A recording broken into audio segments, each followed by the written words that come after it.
శ్రీమద్ భగవద్గీత 6వ అధ్యాయము 17, 18, 19వ శ్లోకములు.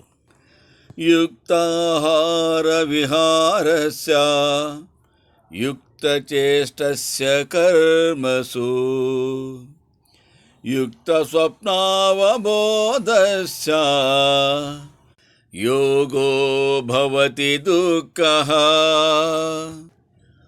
ఆహార విహారములందు, గతి స్థితులయందు, నిదుర మెలకువలయందు యోగ్యముగా నుండు వానికి యోగము సుఖముగా సిద్ధించును.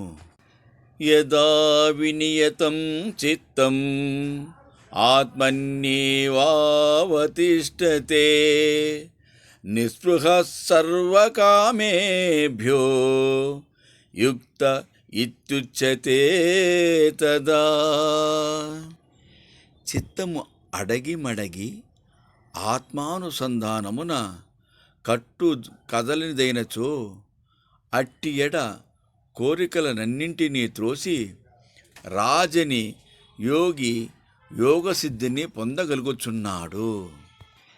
యథా దీపో నివాతస్థో నేంగతే సోపమా స్మృతా యోగినో యత చిత్తస్య యుంజతో యోగమాత్మనః. యోగాభ్యాసి యొక్క చిత్తము గాలి లేని చోటి దీపము వలె నిశ్చలమయ్యుండును.